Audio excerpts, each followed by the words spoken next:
হাদিস আসছে লা ইলাহা ইল্লাল্লাহ, অন্য হাদিসে আসছে আল্লাহ আল্লাহ বলার যদি কেউ থাকে তখন আমার আল্লাহ দুনিয়াটা কিয়ামত করবে না রে। আল্লাহ আল্লাহ বলার মতন, লা ইলাহা ইল্লাল্লাহ বলার মতন একজন বান্দা বান্দিও যদি থাকে ততক্ষণ আমার আল্লাহ পৃথিবী ধ্বংস করবে না। কখন ধ্বংস করবে? যখন আল্লাহ বলার কেউ থাকবে না। আল্লাহ বলবেন আমার বান্দা নাই, বেঈমানের জন্য পৃথিবী বানাই নাই, আসমান সাজাই নাই, এত ফল রাখি নাই, বর্ষার সময় কত খাবার মাছ দিয়েছি, সবজি দিয়েছি, শুকনার সময় কত ফল দিয়েছি, ঠান্ডা মৌসুমে আমি আল্লাহ আমার ইমানদারের জন্য রেখেছি, কোনো বেঈমানের জন্য না রে। যেহেতু আমার ইমানদার নাই, পৃথিবী আমি রাখবো না, কিয়ামত করে দিব। কি করে দিব? আপনার কোন বিয়ে বাড়িতে যদি 8 ফেল জামাই না যায়, 300 বিয়ে পাস যদি বরযাত্রী যায়, খাওয়ান দিব? কথাখানা যদি কয় আপনার 8 ফেল জামাই আসছে না, আমরা 300 বিয়ে পাস আসছি, খাবার দাও, কন্যার বাবা মারও দিব, দামও নিব। কথাখানা খাওয়াইব জনমের খানি, খাইসলে না তোর বাপে খাইবে। কথাখানা কিন্তু বাবাজি 8 ফেল জামাই যদি বিয়ে করতে যায়, 300 বিয়ে পাশও খাবে, ফকিরও খাবে, বাড়ির কুকুরও খাবে, বিড়ালও খাবে, কুকুরও খাবে বাবাজি। কিন্তু কুকুর জামাইরে দেখলে আওয়াজ করে, ভু করে। ওই কুকুর যদি জানতো জামার কারণে খাবার খাইতেছে, আওয়াজ করতো না। আমার দেশের বেঈমান যদি জানতো মুসলমানের কারণে খেয়ে বেঁচে আছে, পৃথিবীর মধ্যে মুসলমানকে মারতো না। যদি জানতো মুসলমানকে মারতো না। কুকুর যেমন জানে না, আমার দেশের বেঈমানেরও জানে না রে। কুত্তা যেমন জানে না, নাস্তিকরাও জানে। যদি জানতো মুসলমানকে মারতো, কারণ মুসলমান না থাকলে আর খাওয়ারে আল্লাহ খাওয়াবে আর খাওয়াবে। আল্লাহ বলবেন ইসরাফিল বাঁশি বাজায় দাও, বাঁশি বাজায় দাও রে বাবাজি। আল্লাহ বলবেন আজরাইল যাও যাও, সবার রূহ কবজ করে ফেলো। আল্লাহু আকবার বলেন না। ইসরাফিল যখন বাঁশি বাজায় দিবে গো বাবাজি, জমিনের মোড়ামুড়ি শুরু হয়ে যাবে, পাহাড় উড়ে যাবে, বিকট থেকে বিকট আওয়াজ হবে, মানুষ দৌড়াবে দৌড়াবে। অমুক বলবে তমুকের বাড়ি যাই, চলো আমরা নেতার বাড়ি যাই, যে দেবে আমার যে গতি তারও সেই গতি, চলো অমুকের বাড়ি যাই, যে দেখবো আমার যে গতি তারও সেই গতি। সবাই ঐক্যবদ্ধ হয়ে বলবে চলো খোলা ময়দানে যাব। খোলা ময়দানে যাওয়া হবে বাবাজি। খোলা ময়দানে যাওয়ার পরে আরো বিকট শব্দ হবে, বিকট থেকে বিকট হবে, আর মানুষের মাথার কাছে সব পাখি আসিয়ে যাবি। মানুষের চতুর্দিকে বাবা ভাগ ভাল্লুক, ভেড়া, দুম্বা, গরু, ছাগল বাবা দাঁড়ায় যাবে, এইদিকে চতুর্দিকে দাঁড়ায় যাবে। আল্লাহ বলবেন আজরাইল এবার রূহ কবজ করা শুরু করে দাও। কাউকে রাখা যাবে না, সব পশু পাখির রূহ কবজ করা হবে, হাইওয়ান জানোয়ারের রূহ কবজ করা হবে, জিন জাতির রূহ কবজ করা হবে, এরপরে সব মানব জাতির রূহ কবজ করা হবে। সব মানুষের রূহ কবজ করা হবে, আর কোনো মানুষ থাকবে সৃষ্টি বলতে এই প্রাণী সব শেষ। ফেরেশতা যায় বলবে, আজরাইল বলবে মালিক আল্লাহ, ও মালিক। এবার ফেরেশতা আছে আর আপনি আল্লাহ আছেন। আল্লাহু আকবার বলেন না। মালিক ফেরেশতারা আছে আর আপনি আছেন, এবার কি করব? আল্লাহ বলবেন তুমি ইসরাফিল, মিকাইল, জিবরাইল, তোমরা 4 জন বাদে বাকি সব ফেরেশতার রূহ কবজ করো। সব ফেরেশতার রূহ কবজ করা হবে। আজরাইল বলবে আল্লাহ এবার আমরা 4 জন ছাড়া আর কেহ নাই। আল্লাহ বলবেন তুমি বাদে বাকি 3 জনের রূহ কবজ করো। 3 জনের রূহ কবজ করা হবে। এবার আল্লাহ বলবেন তোমার পালা। আজরাইল এবার তোমার পালা। আল্লাহ আজরাইল বলবে আমারও নাকি পালা হবে। আল্লাহ বলেন আজরাইল মরে যাও। আল্লাহর হুকুমটা তার মালাকুল মউত বনে যাবে, আজরাইলের নিজের মরণ হয়ে যাবে। আজরাইলের কি মরণ হয়ে যাবে, শেষ। আজরাইলও নাই, ইসরাফিলও নাই। কথা কোন ঠিক কিনা? কিন্তু এখনো বিচার শুরু হয়, খালি দুনিয়া ধ্বংস হয়েছে, কিন্তু ইসরাফিল আরেকটা বাঁশি ফু দিবে, তখন বিচার শুরু হবে, কিন্তু ইসরাফিলও শেষ হয়ে গেছে। তবে বাবাজি 8টা জিনিস ধ্বংস হবে না, আরশ, কুরসি, লৌহ কলম, জান্নাত, জাহান্নাম, ইসরাফিলের সিংহা, মানুষের রূহ, 8টা ধ্বংস হবে না। কয়টা বাবাজি? আরশ, কুরসি, লৌহ কলম, জান্নাত, জাহান্নাম, ইসরাফিলের সিংহা, মানুষের রূহ, এই 8টা জিনিস ধ্বংস হবে না, লয় হবে না, ক্ষয় হবে না, ধ্বংস হবে না বাবা। ইসরাফিলের সিংহা থাকবে, ইসরাফিল শেষ হয়ে যাবে। আল্লাহু আকবার। এরপরে আল্লাহ সুবহানাহু ওয়া তাআলা, ও বাবাজি খেয়াল করেন ভালো করিয়া, একাধারে 40 বছর পর্যন্ত বৃষ্টি নাজিল করবে। মারহাবা বলেন না। একাধারে 40 বছর পর্যন্ত আল্লাহ বৃষ্টি নাজিল করবে রে। এই বৃষ্টির দ্বারা 40 বছর অথবা 40,000 বছর, 40 বছর অথবা 40,000 বছর একাধারে আল্লাহ বৃষ্টি নাজিল করবে। ওই বৃষ্টির দ্বারা পৃথিবী সমতল করবে, হাসরের মাঠকে ভরাট করবে, আল্লাহ একদম সমান করবে রে। এই বৃষ্টির দ্বারা মানুষের কবরে দেহ গঠন করা হবে। মারহাবা বলেন না। আমরা কবর থেকে দেহ গঠন করা হবে, কবর থেকে আমরা দাঁড়াবো না। আরে প্রথম যদি অস্তিত্ব ছাড়া আল্লাহ আমাদেরকে বানাতে পারেন, এখন তো অস্তিত্ব হওয়ার পরে বিলীন হব, আল্লাহ কি আর বানাতে পারবে না? কথা করি করা। নবী হযরতে হুযায়র আলাইহিস সালাম একটা শহর দেখে করলাম, ওই শহর তো এইভাবে ধ্বংস করে দিলা, কিভাবে তুমি শহর আবার ঠিক করবা? মানুষ যেইভাবে ধ্বংস হলো, কিভাবে তুমি মানুষকে আবার জিন্দা করবা? আল্লাহ বলেন, হুযায়র তোমার কি বিশ্বাস হয় না? হুযায়র নবী কয়, যদি দেখাইতে আরো ভালো হতো। এমনি হুযায়র নবীর আল্লাহ ইন্তেকাল দিয়ে দিছে, সাথে সাথে ওনার ইন্তেকাল হয়েছে, রূহ কবজ হয়েছে। বয়স 50। বয়স কত? ওনার একটা ছেলে ছিল, বয়স 10। ছেলের বয়স কত? বাবার বয়স 50, ছেলের বয়স 10। 50 বছর বয়সে হুযায়র নবীর রূহ কবজ করা হলো। 100 বছর পর্যন্ত হুযায়রকে আল্লাহ ঘুম পাড়ায় রাখছে। আস্তে খোল, উল্টোই বাঙালি, জোরে খোলে, আস্তে আস্তে খোলে। যদি কোন এইদিকে যায়ও না, ওই দিকে যায়। কথা করা, ও দেখবো ওই দিকে কি আছে। কথা করা।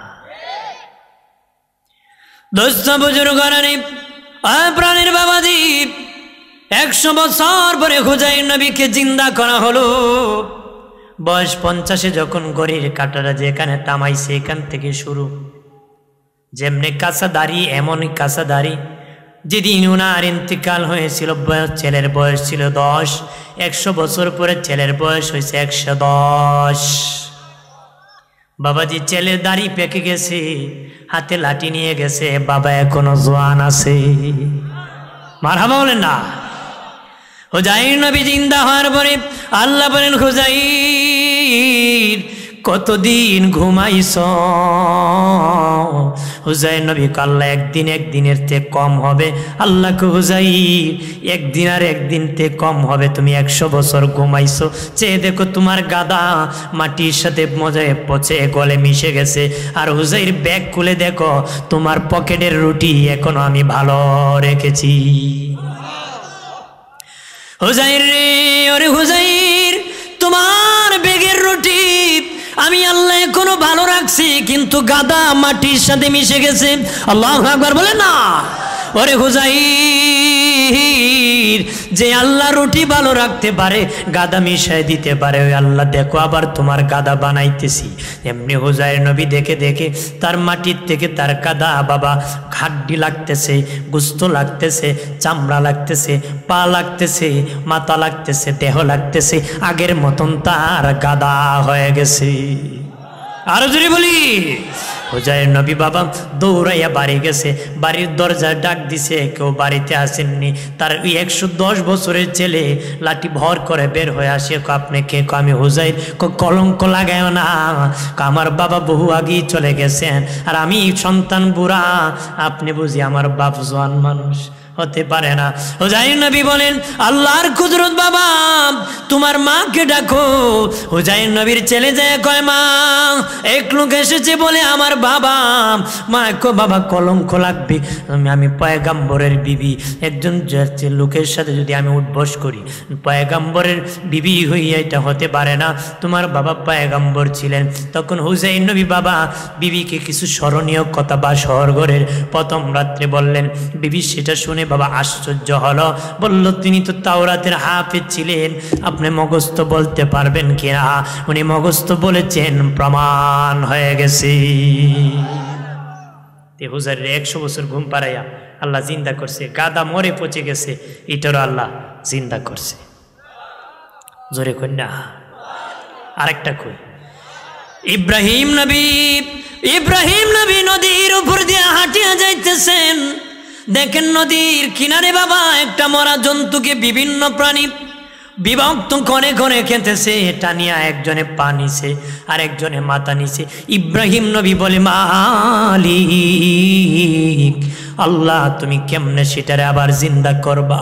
তার দেহে তো বিভিন্ন বিভক্ত হয়ে গেছে, বিভিন্ন প্রাণীরা খেয়ে ফেলছে, কেমনে গো তুমি তারে হাসরে দাঁড় করাবা? আল্লাহ বলেন, ইব্রাহিম তুমি কি বিশ্বাস করো না? ইব্রাহিম নবী বলেন, হ্যাঁ করি আল্লাহ, যদি দেখাইতাম আরো ভালো হতো। আল্লাহ বলেন, ইব্রাহিম আমি 4টা পাখি দিতেছি, ওই 4টা পাখি তুমি জবাই করো। ইব্রাহিম নবী 4টা পাখি জবাই করছেন।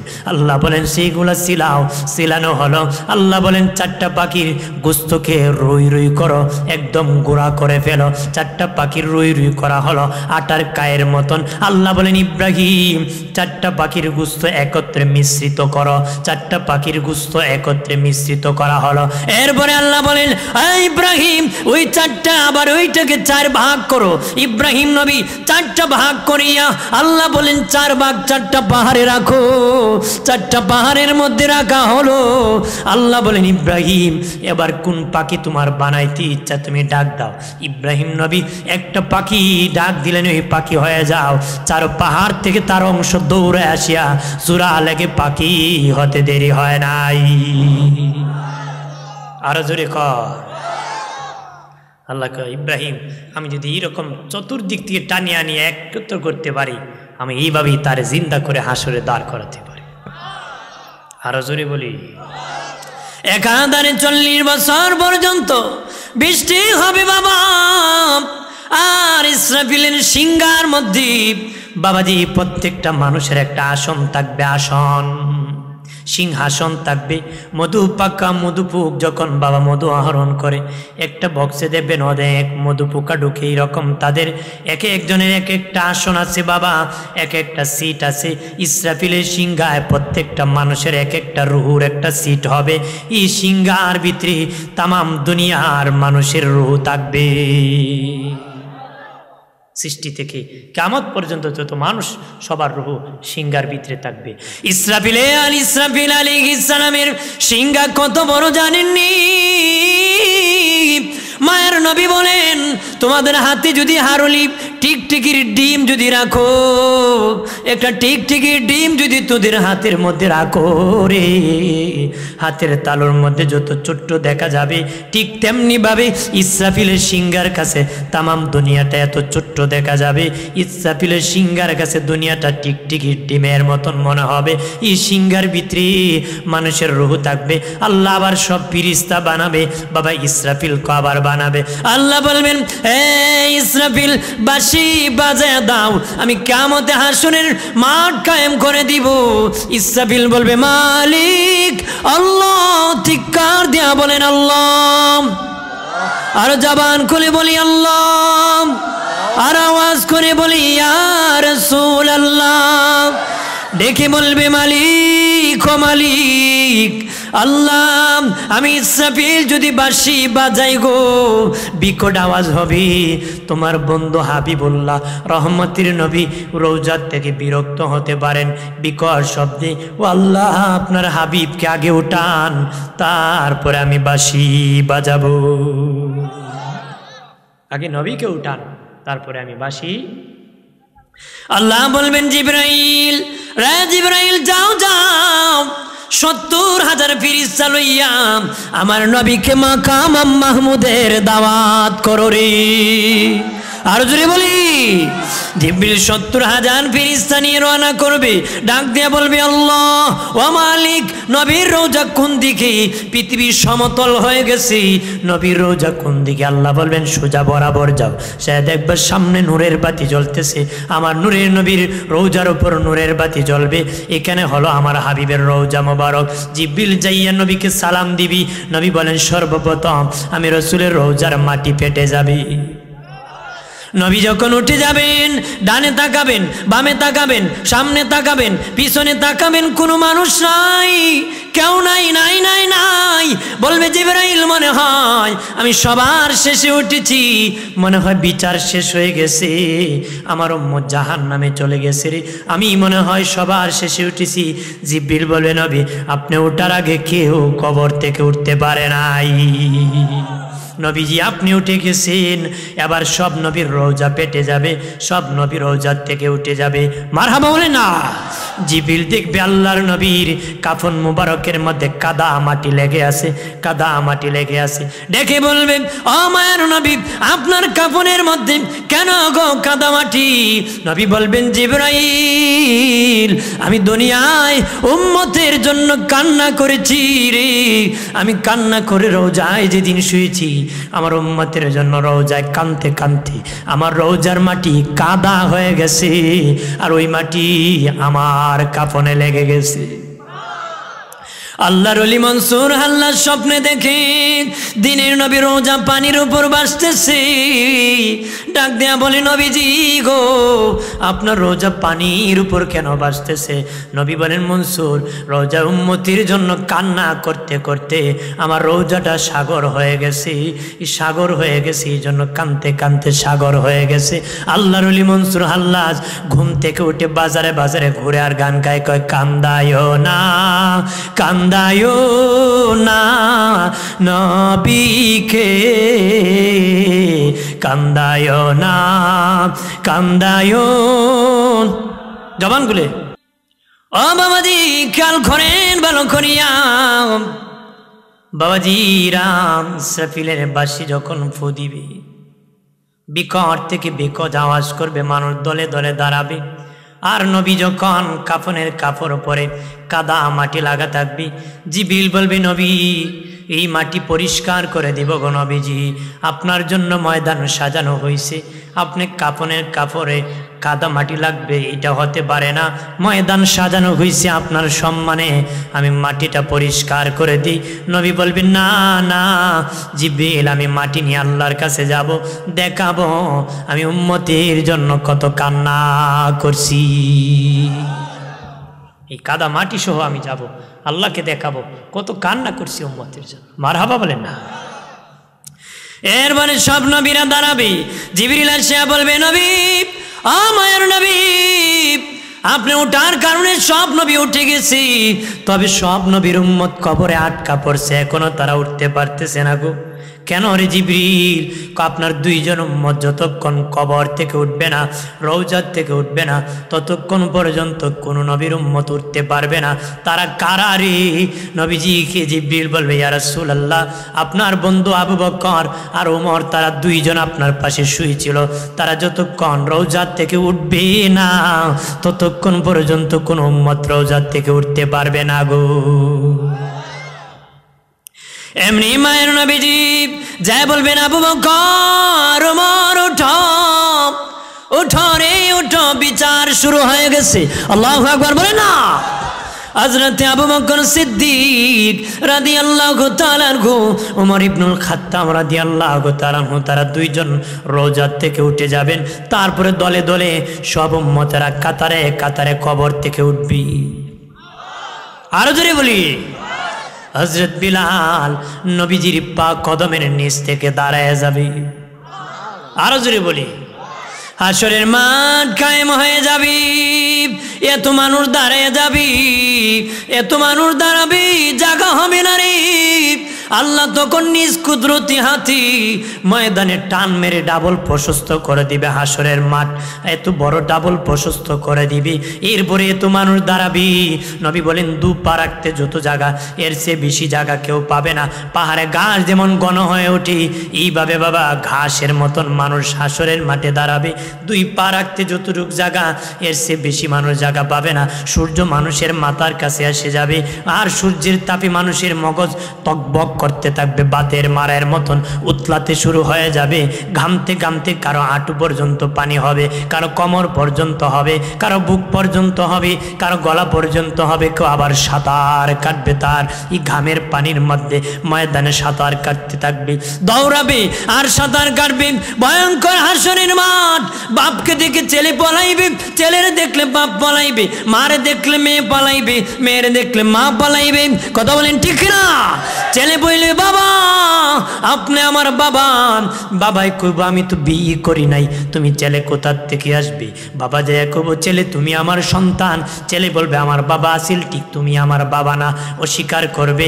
উদাহরণ একটা দিলে বুঝবে বাবা। করোনার সময় বুঝে গেছে বাবা আর ছেলে কারে কয়। কথা বলেন না? আরে বহুদনীর ছেলের লাশ বাবার লাশ ছেলে পালাইয়া পলাইছে, ছেলের লাশ বাবা পলাইছে, বাবার লাশ পালাইয়া ছেলে পলাইছে। কথা বলে না? লন্ডন থেকে আমেরিকা থেকে স্বামী ফোন দিছে বিবির কাছে দেশে চলে আসবে। বিবি কো আস্তে আস্তে পরে আসো, এখন কেন আসবা? কোন আসে গেছি। বিবি পলায়া বাবার বাড়ি চলে গেছে। কথা বলেন ঠিক কিনা? কো আইতা আইতা করোনা শেষে আইতা আইসোতে আইসো আমার আবার মারতায়, আমি মরতে রাজি না। দুনিয়ার করোনা যদি শুইতে না পারে রে, কিয়ামতের দিনই ভয়াবহ অবস্থা কেমনে শুইবি? পলাইবি, এটি বোঝা যায়। পলাইবে দে, একজন দেখে আরেকজনকে দেখে পালাবি। আজকে আকাম করে করে বাবা ছেলেকে ইনকাম করে খাওয়াও, ওই ছেলে পলাবে। ও সন্তান, স্বামী যারা আছো হারাম ইনকাম করে করে টাকা জমাও, এই টাকা পলাইবে, আওলাদ পলাইবে। পলাইবে না? দুনিয়ায় সাথী হয় না দুঃখের, আবার কিয়ামতে হইব নে। কতক্ষণ ঠিক কিনা? পালিয়ে যাবে তো। কথা বলে পালাবে না? এক বেচারা আলেম ওলামার সাথে থাকতে থাকতে ভালো হয়ে গেছে, তার ভাই সুদ খায়। কি খায়? তো বাইরে কো ভাই সুদটা চাইরা দে, কেউ যাইতো না, তোরে কেউ করতো না। ক আমার সম্পদ আছে, সম্পদ দেখবে। কো কিছু কাজে আসবে না, আওলাদও আসবে না, কেউ কাজে আসবে?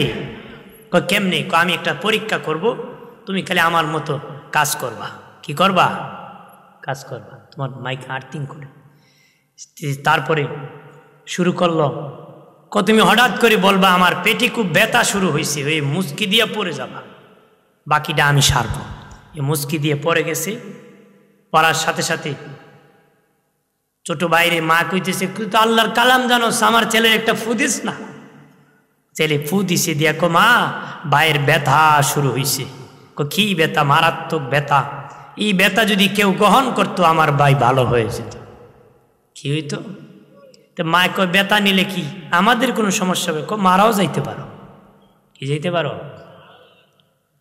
তখন ছেলে ডেকে বলে, ওই ছেলে শুয়ে আছে সুদকু, আর ডেকে বলে বাবা, ও বাবা তুমি জন্মদাতা পিতা, আমার ভাইয়ের ব্যথাটা গ্রহণ করো। বাবায় কান্দে, আল্লাহ আমারে নিলায় না, আমার ছেলের নিলায় গায়। মাইকো আল্লাহ আমার ছেলে গেল গা, আমারে নিলায় না গু। বউ কান্দতেছে, সোনার জীবন গেল বিফলে। ছেলে কান্দে, কে খাওয়াবি? এইরকম বিলাপ করতেছে। আর ছেলে কয় মা বাবা আমার ভাইয়ের ব্যথা যদি গ্রহণ করতাম ভাই ভালো হয়ে যেত। বাপে কয় ও আমার সন্তান, আল্লাহ নিয়ে গেছে, আমি আর কি করব রে? কি কয়? আল্লাহ নিছে গা, আমি আর কি করব? মারে ডাক দিয়া কয়, মা বাবা তো নিল না, দুনিয়ার সবচেয়ে দরদি তুমি মা, আমার ভাইয়ের বেতাটা গ্রহণ করবানি।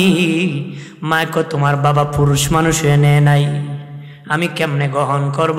বাবির ডাক দিয়া কয়, বাবি সোনার জীবন তো গেছি, বিফলে রূপার জীবন রাইকা লাভ কি? নিয়ে যান না ভাইয়ের বেতা। আমি কি বিয়ে হয়ে আসছিলাম নাকি তোমার ভাইয়ের বেতা নেওয়ার জন্য? আমি নিতে পারবো না। ছেলেদেরকে ডেকে বলে, বাতিজারা আমার ভাইয়ের বেতা নিবা কখন? আমরা গ্রহণ করতে পারবো না। ওই ভাই ডাক দিয়ে কয়, আমি আর সহ্য করতে পারি না, বেতা ছেড়ে দিতেছি, যারে পাবে তারে ধরবে। মা এক দরজা দিয়ে পালাইছে, বাবার এক দরজা দিয়ে পালাইছে, বিবি আরেক দরজা দিয়া পলাইছে, সন্তান পলায় গেছে। কই ভাই উঠো, দুনিয়ার বেতা কেউ নিতে রাজি না, কবরের আযাব তো কেউ নিবে না রে। দুনিয়ারই যন্ত্রণাই কেউ নেয় না, আর কবরের আযাব নিতে পারে? অযথা হালাল ইনকাম করে খাওয়াবা, হারামে যাবা। অনেক মা বোন আছে সুদ খায়। ও এলাকার মা, কার জন্য সুদ খাও? স্বামীর সংসারের জন্য, উন্নতির জন্য। তুমি আজকে মরে গেলে 40 দিন পার হওয়ার আগে তোমার স্বামী আর একটা বিয়ে করবে। কথা বলেন ঠিক কিনা? মনে মনে মরে গেছে, ভালো হইছে, কোম্পানি পাল্টাইছি। কথা বলেন ঠিক কিনা? কার জন্য সুদ খাইবা? এই সুদ খেও না, হালাল খাও।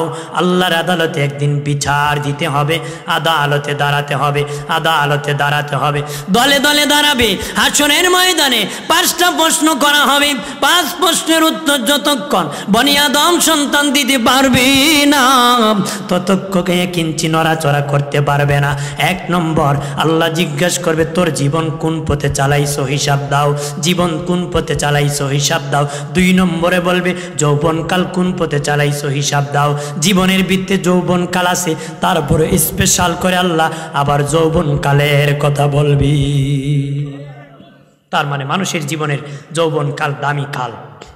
কথা না, এই কালে কতদের ডেন ডেন টেন টেন মারে। কথা না, আছে না? খালি আকামি। আমার বানের বাবা দিনানি, অদুস্থ বুজুর্গরা খেয়াল করেন। 1 নম্বর আল্লাহ বলবেন, জীবন কোন পথে চালাইছো? আল্লাহর পথে না মন গড়া পথে? নবীর তরিকায় না মন গড়া পথে? কথা না, জিজ্ঞেস করবে কোন পথে চালাইছো, হিসাব দাও। যারা আমার নবীর তরিকায় কাটাবি তারা হিসাব দিতে পারবে। মন গড়া যারা চলছে, আদালতে ধরা কে যাবি? ধরা পড়বে তো পড়ার মতন পড়বে। 2 নম্বরে কইব, যৌবন কাল কোন পথে চালাইছো? যৌবন কালের হিসাব দিতে হবে। যৌবন কালের সেজদার বড় দাম, যুবকের বড় আকর্ষণ বাবা। যুবকের বড় দাম, সেজদার দাম, রোজার দাম, যুবকের জিকিরের দাম, যুবকের কাজের দাম। যুবকের দ্বারা ইসলামের বিজয় এসেছে, যুবকদের দ্বারা ইসলামের কাজ হয়। যুবকের বড় দাম। এই জোয়ানকালের হিসাব দিতে হবে। যৌবনকাল যদি হারাম করতে কাজান, হিসাব দিতে পারবা না, ধরা খেয়ে যাবে। 3 নম্বর আল্লাহ বলবেন, হে বান্দা বান্দি, টাকাতে ইনকাম করছো হালাল পথে না হারাম পথে? হিসাব দাও।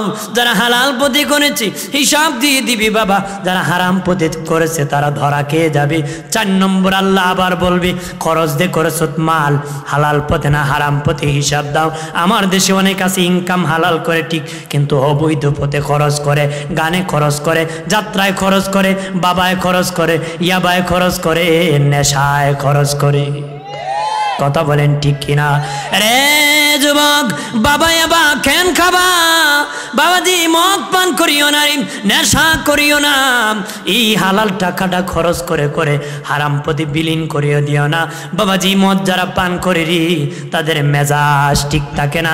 মা চিনে না, বউ চিনে না, বাপ চিনে না, পরিবারের কেউ তাকে ভালো জানে না, ফ্যামিলির কেউ ভালো জানে না, সমাজের কেউ ভালো জানে না।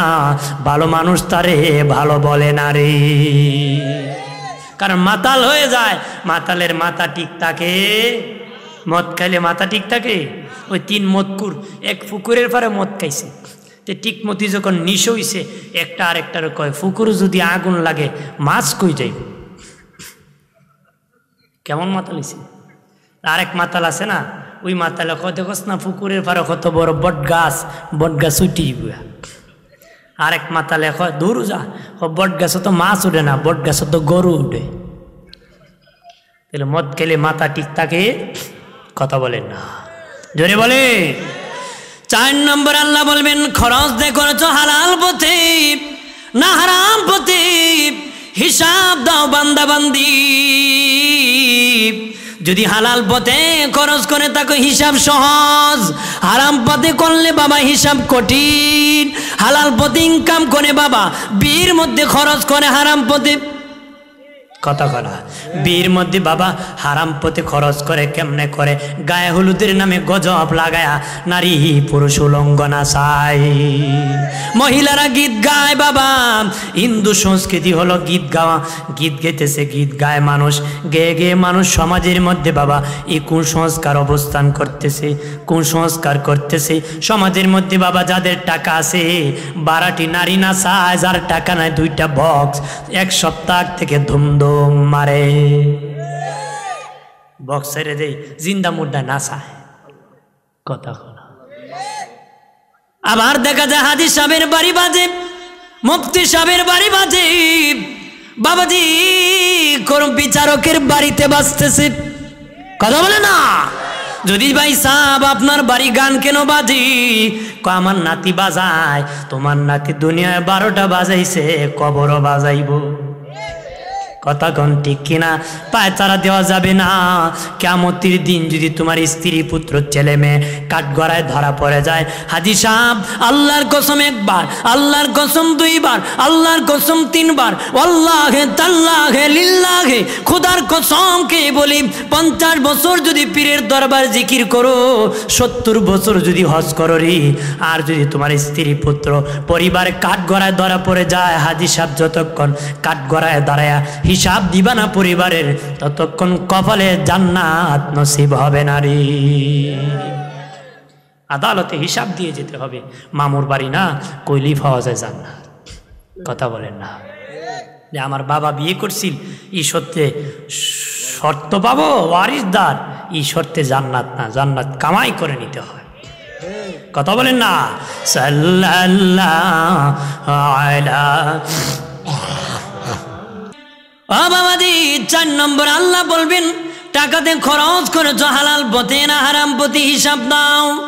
5 নম্বর প্রশ্ন আল্লাহ করবেন, তুমি যতটুক জেনেছিলে পালন কতটুক করেছিলে, জ্ঞান যতটুকু ছিল তোমার পালন কতটুক করেছিল। বাবা আমরা জানি নামাজ না পড়লে গুনাহ, কয়জন নামাজ পড়ে? ধরা খেয়ে যাবেন, কথা বলেন ঠিক কিনা? জানে রোজা না রাখলে গুনাহ, কয়জন রোজা রাখে? আল্লাহ বলবেন জানতে পালন কতটুকু করতে, হিসাব দাও, কি দাও। এদিন যদি পালন করে থাকেন হিসাব দিতে পারবেন। গা ছাড়া যাবে না বাবা, দুষ্কার প্রতি চাপানো যাবে না। দিনের নবী বলেন এমনও জায়গা আছে কারো তাদের কাছে কেউ কালেমার দাওয়াত নিয়ে যাবে না, কোন নবী রাসূল যায় নাই, ওলি আল্লাহ যাবে না, আলেম ওলামা যাবে না, তাদের কাছে কেউ কালেমার দাওয়াত নিয়ে যাবে না, তারা ইসলামের ঘ্রাণ পাবে না। তারাও কিয়ামতের দিন দাঁড়াবে, আল্লাহকে বলবে আল্লাহ আমরা তো কালেমার দাওয়াত পাই না। আল্লাহ বলবেন তোমরা জাহান্নামে চলে যাও। বলবে আল্লাহ আমাদের কাছে কোনো আলেম ওলামা যায় নাই, আমরা কেন জাহান্নামে যাব? আমরা তো কোরআন পাই নাই, নিয়ামত পাই নাই। আল্লাহ বলবেন এ বান্দা বান্দি, যদিও কোরআন যায় নাই, ইসলাম যায় নাই, আলেম উলামা যায় নাই, তবে আমি আল্লাহ তোদের কাছে একটা আমানত রাখছিলাম, যেটা হলো বিবেক। এই বিবেক দিয়ে আসমানের উপর চিনেছ, নিচ চিনেছ, বিবেক করেছ, বাচ্চা জন্ম দিয়েছ, এই বিবেক দিয়ে আমাকে কেন চিনো নাই? ওই বিবেক থাকার কারণে খাটাও না কেন? এই কারণেই জাহান্নামে যেতে হবে। তাদের কাছে যদি একটা বিবেক আদালত তাকেও যদি জাহান্নামে যাওয়া লাগে, আমাদের কাছে নিয়ামত অভাব আছে? পালন না করলে আমাদের কি জাহান্নামে নিশ্চিত যাওয়া লাগবে। অবশ্যই ধর্ম পালন করতে হবে, কথা বলেন ঠিক কিনা? কথা বলেন না? আমার বানের বাবাজি নানি, ও বাবাজি খেয়াল করেন ভালো করিয়া, ও দুস্থ বুজুর্গরা, মানুষ দলে দলে দাঁড়াবে, তবে বস্ত্রবিহীন, কাপড় চোপড় থাকবে না, কবর থেকে উলঙ্গ মানুষ হাসরে দাঁড়াবে। নবী বলেন নবীরা উলঙ্গ দাঁড়াবে, সাহাবীরা উলঙ্গ দাঁড়াবে, ওলি আল্লাহরা উলঙ্গ দাঁড়াবে, নারী পুরুষ সবাই ময়দানে উলঙ্গ দাঁড়াবে। শুনিয়া আম্মা জান আয়েশা সিদ্দিকা বিনায়া কান্দে, চোখের পানি চারিয়া কান্দে। এখন নবী আমি আয়েশার বড় লজ্জা লাগতেছে, যেদিন সব মানুষ উলঙ্গ দাঁড়াবে, সাহাবীরা উলঙ্গ দাঁড়াবে, ওলি আল্লাহরা উলঙ্গ দাঁড়াবে, আমি আয়েশার বড় শরম লাগতেছে। নবী আমি কেমনে দাঁড়াবো, আমি কেমনে উলঙ্গ দাঁড়াবো? নবী কো আয়েশা লজ্জা বোধ করিও না, যেদিন কেউ কারো দিকে তাকাবার সময় পাবে না রে, দৌড়াদৌড়ি করবি, 50,000 বছর চলে যাবে, কেউ কারো দিকে নজর দেওয়ার সময় পাবে না, নিজের আমল নিয়ে পেরেশানিতে থাকবি, কেউ কারো দিকে তাকাতে পারবে না রে। মায়েশা বললেন নবীজি, ও মায়ের নবী, যেদিন সব নবীরা উলঙ্গ দাঁড়াবেন, আপনি রাসূলুল্লাহ নাকি উলঙ্গ দাঁড়াবে? নবী বলে না না আয়েশা, যেদিন সব নবী উলঙ্গ দাঁড়াবে, সাহাবীরা উলঙ্গ দাঁড়াবে, একমাত্র আমি রাসূলুল্লাহ উলঙ্গ দাঁড়াবো না রে, আমি রাসূলুল্লাহ উলঙ্গ দাঁড়াবো না। মায়েশা বললেন নবীজি আপনি কি পরে দাঁড়াবে? নবী বলে আমি হায়াতুন নবী, আমার কাফনের কাপড় হায়াতের কাপড় রে। ইসরাফিল যেদিন বাঁশি বাজায়া দিবি গো, আমি তখন আমার কাফনের কাপড় পরে জান্নাত হাসরের মাটি উঠে যাব। আর জোরে বলি। মায়েশা বললেন নবীজি ওই ময়দানে সর্বপ্রথম জান্নাতি লেবাস কাকে আল্লাহ দিবেন? নবীজি বললেন আয়েশা রে, সর্বপ্রথম আমি রাসূলুল্লাহকে জান্নাতি পোশাক দেওয়া হবে। তবে রে আয়েশা, আমি প্রথম জান্নাতি লেবাস পরব না, প্রথম কে পরবে? ইব্রাহিম খলিলুল্লাহকে আনুষ্ঠানিকভাবে জান্নাতি লেবাস পরানো হবে। কেন পরানো হবে? ইব্রাহিম নবীকে যখন নমরুদ আগুনে ফেলে দিয়েছিল বাবা, মেনজিক বানাইছিল, চরক গাছ বানাইছিল বাবা, আগুনে ফেলে দিবে, চতুর্দিকে ঘুরাইয়া লাকড়ি দিয়ে বাবা আগুন জ্বালাইছে, মধ্যখানে ইব্রাহিমকে ফেলবে, মানুষ তো গেলে জ্বলে যাবে, এই জন্য মেনজিক বানাইছে, চরক গাছ বানাইছে, গাছের মাথায় দিয়ে এইভাবে মধ্যখানে আগুনে ফেলে দিবে। এইভাবে যখন ইব্রাহিম নবীকে উঠাইছে, এই গাছ উঠাইতে পারতেছে না, গাছ উঠাইতে পারতেছে না, তখন চিন্তায় পড়ে গেছে নমরুদ, কেমনে আমি উঠাবো আর ইব্রাহিমকে আগুনে ফেলে দিব? শয়তান বুড়া দরবেশের সুরত দূরে আসে, কোন নমরুদ যদি এই মুহূর্তে ইব্রাহিমকে তুমি আগুনে ফেলতে হয়, ইব্রাহিমকে উলঙ্গ করো, কারণ এই গাছের মধ্যে ফিরিস্তারা ধরে রাখছে, এই জন্য তোমরা পারবা না কিয়ামত পর্যন্ত নাড়াইতে। ইব্রাহিমকে উলঙ্গ করলে ফিরিস্তারা উলঙ্গ মানুষকে দেখতে লজ্জা বোধ করে, আর ইব্রাহিম উলঙ্গ হলে এমনি ফিরিস্তা চলে যাব, ইব্রাহিমকে ফেলে দিতে পারবে রে। নাউজুবিল্লাহ বলে না, আগুনে ফালাইতো সুবহানাল্লাহ, কইনা নাউজুবিল্লাহ। আর জোরে কর, বেটা ছেলে হইছে কই ইন্না লিল্লাহ, নাকি কর? ছেলে হইলে বলবেন কি আলহামদুলিল্লাহ, মারা গেছে বলবেন ইন্না লিল্লাহ। বহুদিন আগের কথা, বেচারা গেছিল বাজারে গরু কিনতো, ও বন্ধু কই যাও? কো বাজারে গরু কিনবো। খাও না ইনশাল্লাহ। কো পকেটে টাকা আছে, বাজারে গরু আছে, ইনশাল্লাহর কি দরকার আছে? বেটা বাজারে গেছে, পকেট মেরে চোরায় টাকা নিয়ে গেছে, শূন্য হাতে বাড়ি ফিরছে। কো বন্ধু গরু কিনছো? কে ইনশাল্লাহ চোরায় টাকা নিয়ে গেছে। আপনার এখন ইনশাল্লাহ কয়ে লাভ হইব? জাগা মতে কইতে হইব, কতক্ষণ ঠিক কিনা? বেটা সিনেমা দেখতে গিয়ে কান্দে, কথা বলা আছে না?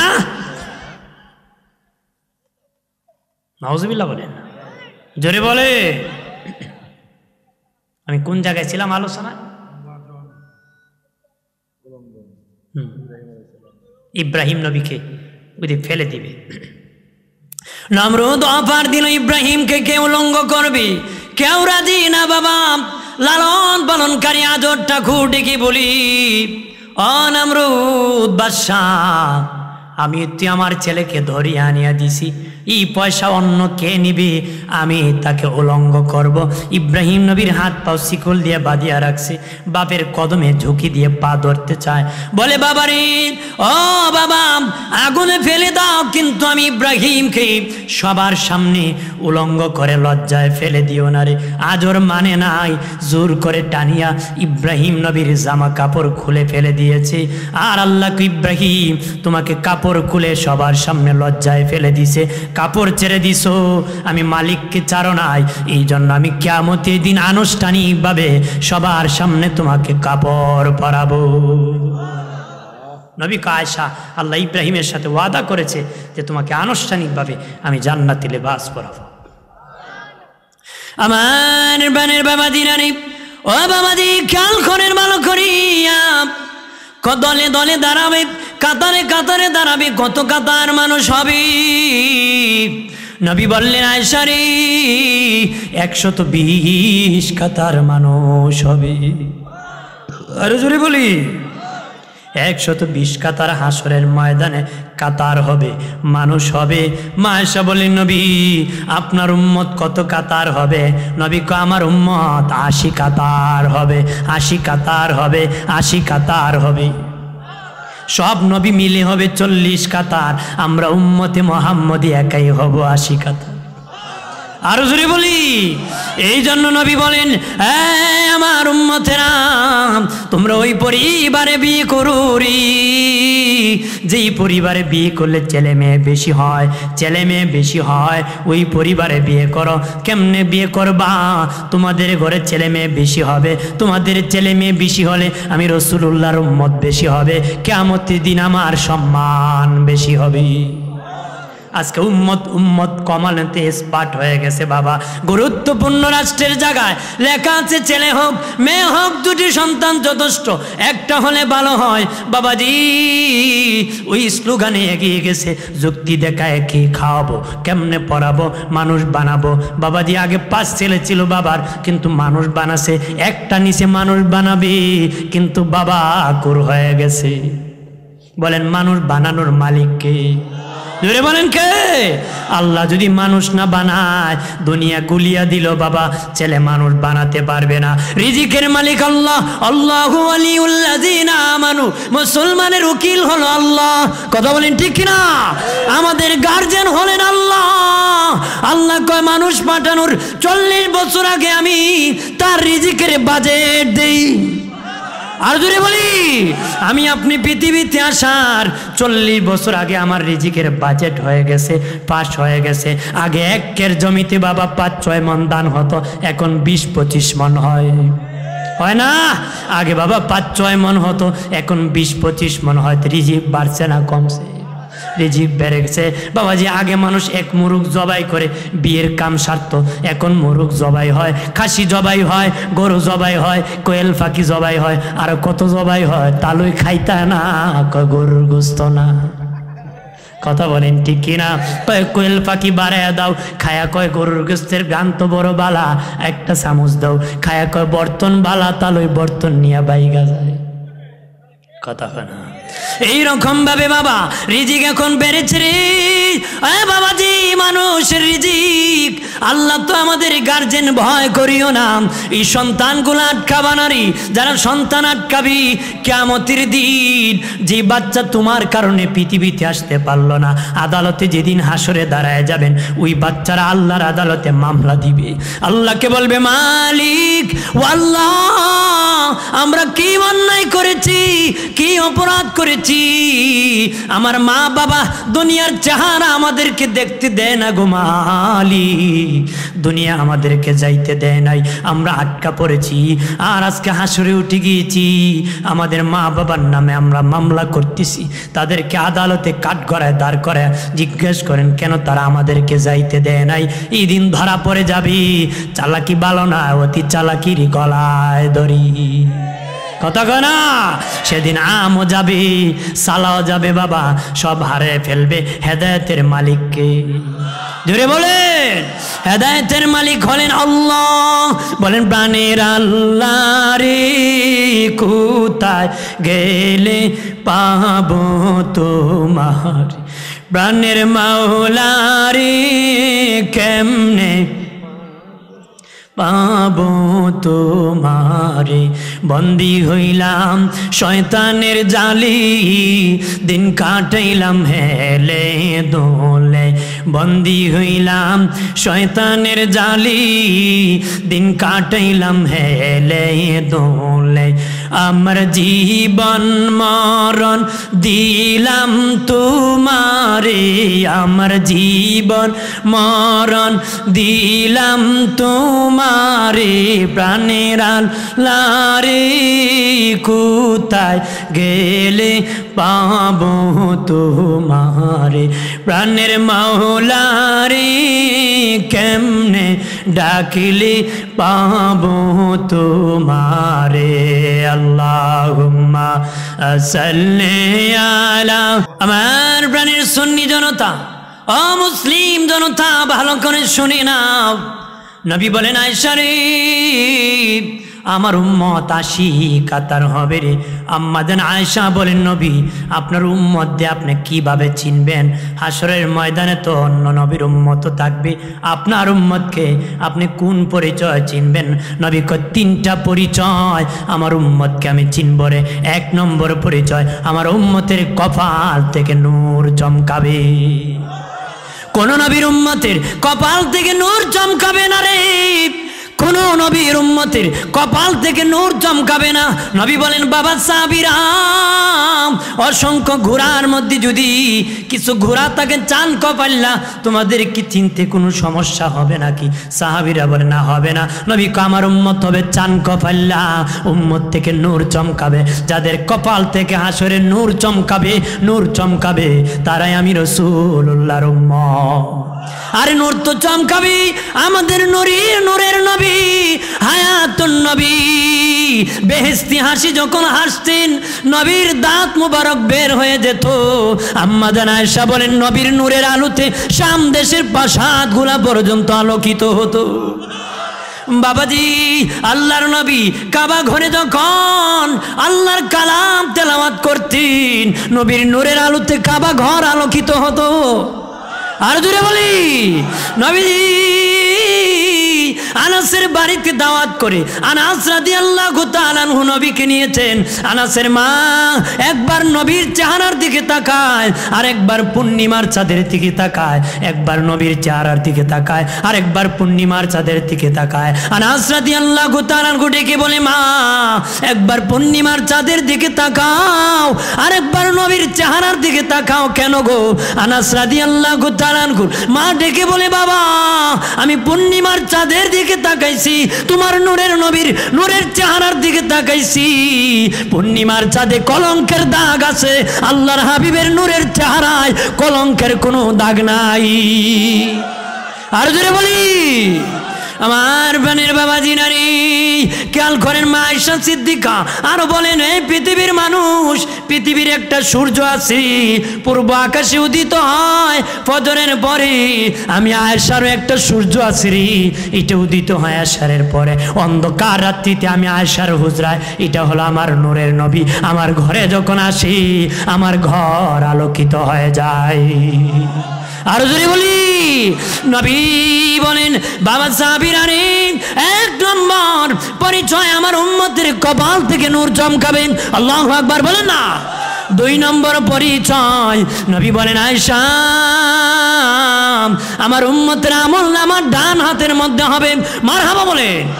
আমার উম্মতির আমলনামা ডান হাতে হবে রে, আমার উম্মতের আমলনামা ডান হাতে হবে। যাদের আমলনামা ডান হাতে দেওয়া হবে তারা আমি রাসূলুল্লাহর উম্মত। 3 নম্বর পরিচয় আমার উম্মতের মধ্যে অনেক শিশু বাচ্চা ইন্তেকাল করবে, অনেক শিশু বাচ্চা ইন্তেকাল করবে। নবী বলেন মা যদি বাবা যদি তার শিশু বাচ্চা ইন্তেকালের পরে ধৈর্য ধরে সবর করে, ধৈর্য ধরার কারণে আল্লাহ ওই মা বাবাকে বাচ্চার উসিলায় জান্নাত দিবি। আরো জোরে কর।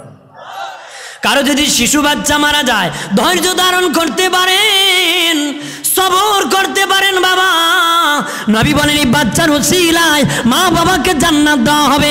মারহাবা বলেন না। শুনি আম্মা জান আয়েশা কাঁদেন, বলে নবীজি গো আমার তো একটা সন্তানও হইল না, আমার তো একটা বাচ্চা হইল না গো নবী, আমার যদি একটা বাচ্চা হইয়া ইন্তেকাল হয়ে যেত তাও তার মাধ্যমে আমি জান্নাতি হয়ে যেতাম, আমার তো একটা বাচ্চা হইল না।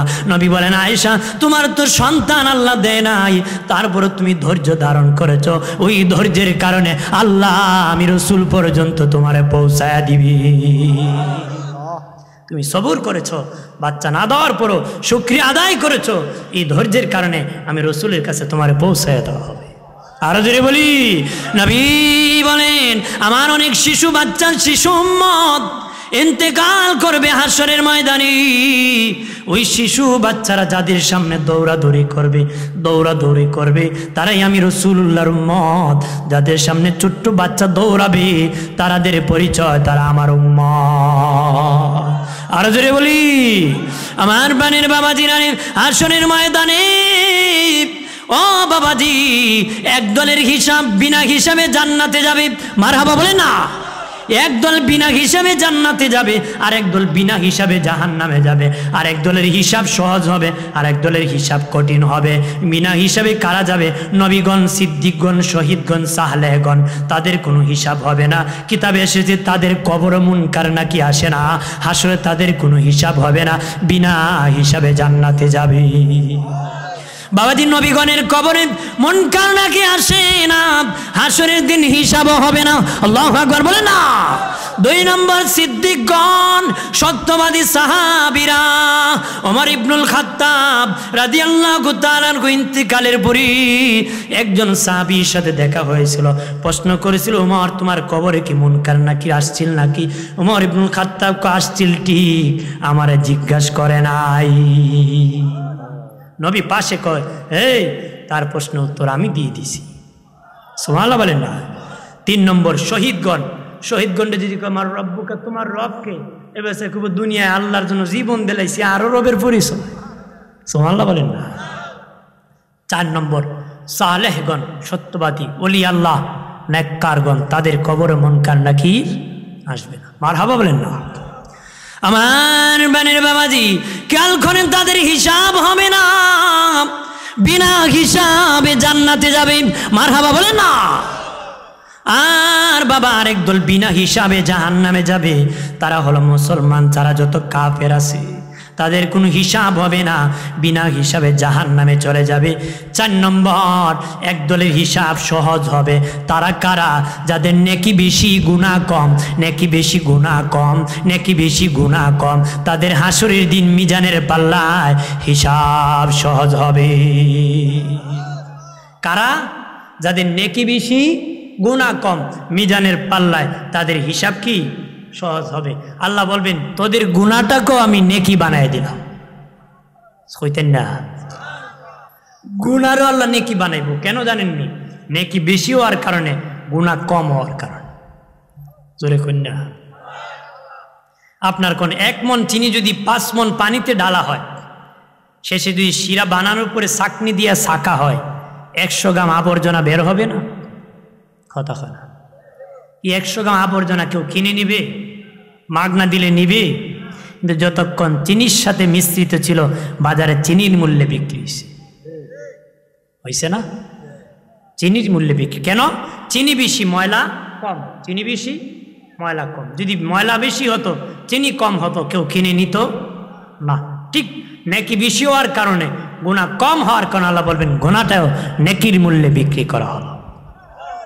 ধরে বলি, আরেক দলের হিসাব কঠিন হবে। তারা কারা? যাদের গুনাহ বেশি নেকি কম। গুনাহ বেশি, আল্লাহ জিজ্ঞাসা করবে কেন পাপ করছত? ক রাসূল বলেন, আল্লাহ যদি বলে কেন পাপ করছত, উত্তর দিতে পারবে না, জাহান্নামে যাওয়া লাগবে। কই যাওয়া লাগবে?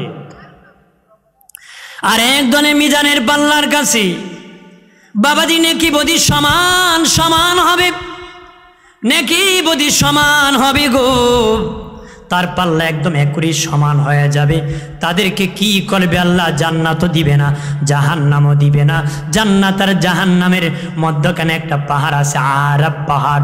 ওই পাহাড়ের মধ্যে তাদেরকে উঠানো হবে। কোরআনে একটা সূরা আছে, সূরা আরাফ।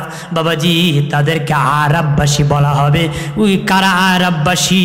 যাদের নেকি আর বদি সমান সমান, তাদেরকে আরাফবাসী বলা হবে। তাদেরকে জান্নাত আর জাহান্নামের মধ্যখানে আরাফ পাহাড়ে দাঁড় করা হবে। এক নজরে জান্নাত দেখানো হবে, আর এক নজরে জাহান্নাম দেখানো হবে। জান্নাত দেখে তারা আফসোস করবে, জাহান্নাম দেখে তারা আতঙ্কিত হয়ে অন্তরের কষ্ট পাবে। অন্তরের কষ্ট দিয়ে আল্লাহ এত দয়ালু, মাফ করে জান্নাত দিয়ে দিবে। মাফ করে দিবে। বাবাজি রানী, ও বাবাজি, আর দুই ব্যক্তিকে টার্গেট করে আল্লাহ বলবেন তোমরা দুইজন জাহান্নামে যাও। কয়জনকে? দুই ব্যক্তিকে আল্লাহ বলবেন তোমরা দুইজন জাহান্নামে চলে যাও। তারা দুইজন, একজন আস্তে আস্তে যাবে আর একজন জোরে দৌড় মারবে। দুটাকে আল্লাহ ফিরাবে, ফিরিয়ে বলবে তুই দৌড় মারলে কেন জাহান্নামের দিকে? হে বলবে আল্লাহ দুনিয়ায় তুমি নামাজ পড়ার হুকুম করেছো, আমি তোমার হুকুম পালন করি নাই, তোমার কত হুকুম লঙ্ঘন করেছি, আজকে দিয়ে তুমি ডাইরেক্ট তুমি আমাকে একটা হুকুম করেছো জাহান্নামে পড়ার জন্য, আমি আর দেরি করি নাই, ভাবলাম আজকে হুকুমটা অন্তত পক্ষ রক্ষা করি, আজকে হুকুমটা অন্তত পক্ষ রক্ষা করি। আর আরেক ব্যক্তি বাবা আস্তে আস্তে যাবে আর গার বাঁকা করে আল্লাহর দিকে তাকাবেন। আল্লাহু আকবার বলেন না। আল্লাহ বলবেন কেন রে বারবার আমার দিকে ঘাড় বাঁকা করে তাকাইলি, আস্তে আস্তে জাহান্নামের দিকে গেলি? সে বলবে মালিক আল্লাহ, আমি ওয়াজে গিয়েছি, জুমার দিন মসজিদে গিয়েছি, আলেম ওলামার মুখে শুনেছি তুমি নাকি রহমান, তুমি নাকি রহিম, তুমি নাকি দয়াবান, তুমি নাকি বান্দা বান্দির জীবনের গুনাহ ক্ষমা করে দাও। আমি জাহান্নামে যাওয়ার সময় তোমার ক্ষমার কথা, দয়ার কথা বলি নাই, এই জন্য বারবার বেহার মতন পিছনে তাকাইছি, তুমি নিয়ে মাফ করে দাও। আল্লাহ তখন বলবেন তোরা জাহান্নামে যাওয়ার প্রতি আমার দয়ার কথা বলিস না, তোরা দুইজনকে আমি ক্ষমা করে দিছি, জান্নাতি বানায় দিছি। আর জোরে বলি আমার আল্লাহর নবী কান্ডারি, আমার মায়ার নবী সরওয়ারি, দয়া করো আমি দয়ার বেকারি, দয়া করো আমি দয়ার।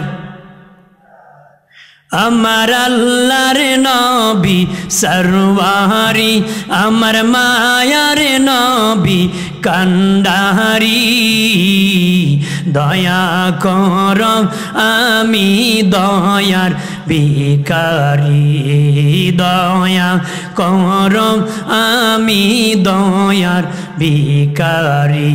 আমি কাতরে বিনয় করি, আমি কাতরে বিনয় করি, দয়া করো আমি দয়ার বেকারি, দয়া।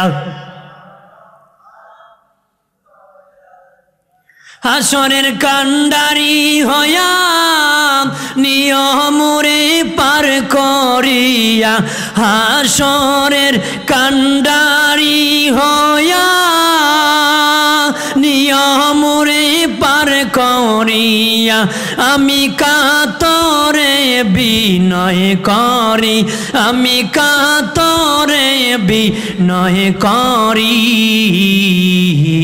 দয়া করো আমি দয়ার ভিখারি, দয়া করো আমি দয়ার ভিখারি।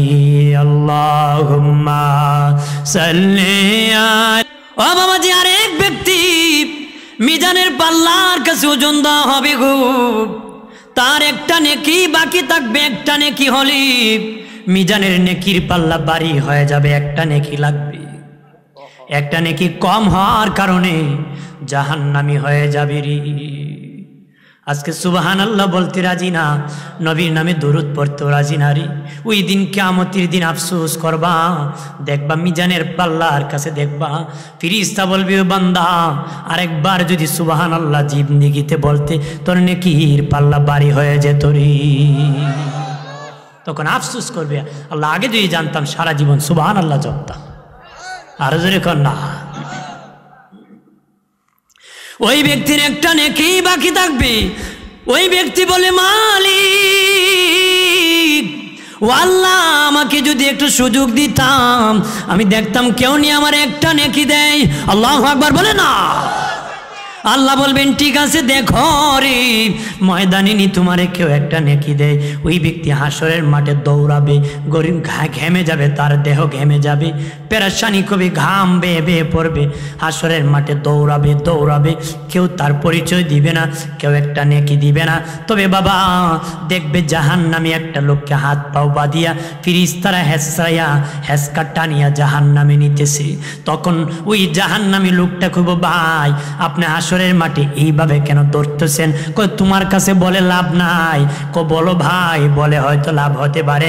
কত লোকের কাছে বলছি লাভ হয় নাই, তোমার কাছে বলে লাভ হবে। বলে দেখো হতে পারে। কয় ভাই আমার একটা নেকি লাগে, একটা নেকি হলে আমি জান্নাতি। ওই জাহান্নামীর হাত পাও বেরি লাগানো, সে বলবে ভাই তোমার নেকি আছে, একটা নেকি হলে তুমি জান্নাতি, আমার কোনো নেকি নাই, একটা নেকি ছাড়া রে, আমার একটা নেকি আছে, আর একটা নেকি দিয়ে আমি জীবনে জান্নাতে যেতে পারবো না, আর একটা নেকি হলে তুমি জান্নাতি হয়ে যাবা। আমার এক নেকি রাইকা কি করব ভাই, আমার একটা নেকি তোমারে দান করে দিছি। সে একটা নেকি নিয়ে খুশি হইয়া আনন্দিত হইয়া আদালতে আল্লাহর কাছে যায় বলবে ও মালিক আল্লাহ, চিৎকার দিয়া বলেন আল্লাহ, আরো জবান খুলে বলেন আল্লাহ, আর আওয়াজ করে বলি ইয়া রাসূলুল্লাহ। দেখে বলবে মালিক ও মালিক আমি একটা নেকি পেয়ে গেছি। আল্লাহ বলবেন কে রে তোরে এত বড় দয়া করলো, আজকে আমি দয়া করব, তোরে কে এত বড় দয়া করলো? সে বলবে মালিক জাহান্নামী জাহান্নামে চলে যাইতেছে, জাহান্নামে যাওয়ার সময় আমারে দয়াটা করছে, জাহান্নামে যাওয়ার সময় আমারে দয়াটা করছে। আল্লাহকে জাহান্নামে যাওয়ার সময় তোরে এত বড় দয়া করছে, হেরে ধরিয়া আনো ফিরিস্তা, ওকে ধরিয়া আনা হবে। আল্লাহকে তুমি কি করছো? আল্লাহ একটা নেকি পেলে তোমার বান্দার উপকার হবে, এই জন্য উপকার করলাম, আমার তো এক নেকি রাইকা কোনো লাভ হবে না, এই জন্য আমি তার উপকার করলাম। আল্লাহ বলেন এই ময়দানে আজকে আমি উপকার করব, আমি ক্ষমা করব রে, আমি দয়া করব, আর তুই বুঝি দয়া করছো আমার বান্দারে, আমি আল্লাহ তোরও দয়া করলাম, তারা দুইজনকে মাফ করে জান্নাতি বানাইলাম। আর যদি বলি মিজানের পাল্লার কাছে নেকি প্রতি ওজন হবে। নবী বলেছেন ইমাম হাসান ও ভাই হুসাইন, হাসরের মাঠ যেদিন কায়েম হবে তোমরা উঠিয়া কবর থেকে রওজার থেকে উঠিয়া সোজা মিজান বরাবর চলে যাইবা, মিজানের পাল্লার কাছে যাইবা, কারণ আমি নবী একবার মিজানের পাশে যাব, আর একবার ফুলসিরাতের পারে যাব, আর একবার হাউজে কাউসারে যাব। আমি নবী এইভাবে দৌড়াদৌড়ি করব, হয়তো মিজানের পাল্লা কাছে যাইতে আমার দেরি হতে পারে, ওই পাখি ওজন হয়ে আমার উম্মত জাহান্নামী হয়ে যেতে পারে, তোমরা আটকায় দিবা। আমার উম্মতের নেকি বুদ্ধি ওজন করতে যদি নেকি কম হয় ফিরিস্তা ওজন দিলে আটকাবা, যদি না আটকায় তোমরা মিজানের পাল্লায় উঠে বসে থাকবারি। আর যদি বলি মিজানের পাল্লায় উঠে বসে থাকবা, আমার একটা উম্মতকে জাহান্নামে যেতে দিব না। আল্লাহু আকবার বলেন না। আরে উম্মতের খাতার থেকে নাম কাটায়ও না। আল্লাহর নবী যেদিন মেরাজে গিয়েছেন দেখেন আরশের মধ্যে 312টা কুরসি, একদিকে একটা কুরসি আর দিকে ও মালিক, একদিকে 312টা আরেকদিকে একটা কেন? আল্লাহ বলেন 312টা, 312 জন রসুলের জন্য, আর একা বানাইছি আপনার জন্য। নবী বলবেন মালিক 312টা একদিকে, আমারটা আরেকদিকে কেন? আল্লাহ বলেন হাবিব 312টা জান্নাতের উপর, আপনার কুরসি দিছি একা জাহান্নামের উপর। নবী বলেন আমার কেন জাহান্নামের উপর? আল্লাহ বলেন হাবিব কোন নবী তার উম্মতকে জাহান্নাম থেকে খুঁজে জান্নাতে নিবে না, একমাত্র আপনি হাবিবুল্লাহ উম্মতের মায়ায় জাহান্নামে আপনি ঢুকে যাবেন, আপনার সম্মানে জাহান্নাম জান্নাতুল ফেরদাউস হবে। আর যদি বলি আর জাহান্নামে ঢুকিয়া আপনার উম্মতকে হাতে ধরিয়া জান্নাতে পৌঁছাবে। আপনাকে কত আল্লাহ দিবে, আপনি যত চাবেন ততই দিবে, যতক্ষণ আপনি খুশি হবেন না আল্লাহ ততক্ষণ আপনাকে দিতেই থাকবে। আর যদি বলি নবীকে মাকাম মাহমুদে বসাবেন, মাকাম মানে জায়গা, মাহমুদা মানে প্রশংসিত। তাফসিরে রুহুল মানিতে আল্লামা আলুসি বাগদাদি হানাফি রহমাতুল্লাহ বলেন মাকাম এমন একটি জায়গা যেটা হলো আমার আল্লাহর কুদরতি কুল। আরো জোরে বলি, বাবা ছেলে যখন কাঁদে মা কোলে উঠায়, বাবা কোলে উঠায়, ভাই কোলে উঠায়, নবী সেজদায় পড়ে, উম্মতি বলে যখন কান্না করবে আল্লাহ এমনি কুদরতি কুল বাড়ায় হাত বাড়ায় কব নবী কাঁদবেন না, আপনি আমার কুদরতি কুলে উঠেন, সুপারিশ করেন, যারে খুশি তারে নিয়ে জান্নাতে চলে যান। আরো জোরে বলি, বাবাজিরা নেই খেয়াল করেন ভালো করিয়া, ও বাবাজি ফুলসিরাত যখন পার হব কেউ হামাগুড়ি দিয়া যাবে, কেউ ঘোড়ার দৌড়ে নিয়ে যাবে, কেউ বিজলির আকারে যাবে। টাটাতে মারে বিজলি দেখছেন নি বাবা, ওই দেখা যায় ওই দেখা যায় না, কেউ বিজলির আকারে জান্নাতে চলে যাবে, কেউ ঘোড়ার দৌড়ের নিয়ে যাবে, কেউ বাবা হামাগুড়িতে যাবে। রাস্তায় একটা দৌড়ের গতি হবে কয়েকটা কারণ হলো, বাবাজি আমার হাতে মোবাইল আছে, এই দেখবেন এই মাথার মধ্যে একটা বাতি জ্বলছে, জ্বলছে না, এটা দিয়া বাবা 1 থেকে 2 হাত দেখা যাবে বা 3 হাত দেখা যাবে, আমি দৌড় দিলে 2 হাত পরিমাণ দিতে হবে। যদি আমি 4 হাত দূর দিই খালে পড়িয়া গাড়ির নিচে মরতে হবে, কালে পরে পানিতে মরতে হবে না গাড়ির তলে পরে মরতে হবে। আরেকটা বড় টর্চ লাইট বাবা, বেশি পাওয়ারফুল লাইট, যদি আলো যত বেশি দৌড় তত কথা কনা, লাইটের পাওয়ার যত বেশি দৌড়ের গতি তত বেশি হবে, কথা বলেন ঠিক কিনা? লাইটের পাওয়ার যত কম রে বাবাজি দৌড়ের গতি তত কম। ঠিক তেমনি ভাবে ফুলসিরাতের রাস্তা হীরার সে দাঁড় হবে, তলোয়ার হতে দাঁড়ানো হবে, আবুসা হতে অন্ধকার হবে, চুল হতে চিকন হবে। এক মহিলাকে হুজুর আন্তাজি কথা, এটা একটা রাস্তা হইতে পারে না, তা আপনারা কোন চুল হতে চিকন রাস্তা বানাইতে পারে কে? জোরে বলে, এটা তো বেঈমানের জন্য এরম রাস্তা হবে, ইমানদারের জন্য বিশাল ফুল হবে। আরো জোরে কর। আর বাবাজি দৌড়ের গতি কয়েকটা হওয়ার কারণ, ও বাবাজি ওই ফুলসিরাতের পুলে আমল যার যত বেশি তার লাইটের পাওয়ার তত বেশি। আর জোরে বলি, যার বাবা আমলে ফার্স্ট ক্লাস তার লাইটের পাওয়ার ফার্স্ট ক্লাস, সে বিজলির আকারে জান্নাতে চলে যাবে। আমলে সেকেন্ড ক্লাস, ঘোড়ার দৌড়ের নিয়ে জান্নাতে যাবে। যার আমল কম, লাইটের পাওয়ার কম, দৌড়ের গতি কম, হামাগুড়ি দিয়া জান্নাতে যাবে। এই জন্য ফুলসিরাত পার হওয়ার জন্য আমলের দরকার আসেনি, যেরকম আসেনি। আমল যত বেশি হবে লাইটের পাওয়ার তত বেশি হবে, দৌড়ের গতি তত বেশি হবে, দৌড়ের গতি তত বেশি হবে। পাওয়ার বাড়াও, পাওয়ার বাড়াও, একটা কাজের দ্বারা ব্যক্তির দাম বাড়ে, এটা হলো দুনিয়ার কাজের দ্বারা কাজের দাম বাড়ে। একটা গাছ গর্ত ছিল মাটি ফেললে জাগার দাম বাড়ে, মুসি যত জুতায় কাজ করে চামড়ায় জুতার দাম বাড়ে, মুসির দাম বাড়ে না, কথা বলেন ঠিক কিনা? মেস্তুরি বিল্ডিং বানায় বাবা, বেশি মেহনতের দ্বারা বিল্ডিং সুন্দর হলে বিল্ডিং এর দাম বাড়বে, মেস্তুর পরিকল্পনা মন্তি হবে না, হবে নি? তার মানে ব্যক্তির দাম বাড়ে নাই, কাজের দাম বাড়ছে। তবে একটা কাজ আছে, আল্লাহর ইবাদত গুলামি যে যত বেশি করবে তার দাম বেড়ে যাবে। তার দাম কি বেড়ে যাবে, তার পিছনে মানুষ দৌড়াবে, হাসরের দিনও দৌড়াবে। আরো জোরে কন্যা, হাসরের দিনও আলেম ওলামার কাছে মানুষ যাবে, অনেক আলেম সুপারিশ করবে। বাবাজিরা রে, আল্লাহর নবী আমাদের নূরের নবী, নবীজি বলছেন আমার উম্মতের মধ্যে 70,000 ব্যক্তি বিনা হিসাবে হাসরে জান্নাতে যাবে। আরো জোরে কন, কত মানুষ? 70,000 ব্যক্তি বিনা হিসাবে জান্নাতে যাবে। সাহাবীরা বললেন নবী, অগমায়ার নবী, বিনা হিসাবের সংখ্যাটা কি আর বাড়ানো গেল না? নবীকে আমি আল্লাহর কাছে বলেছিলাম, মালিক এই সংখ্যাটা কি আরো বাড়ানো যায় না?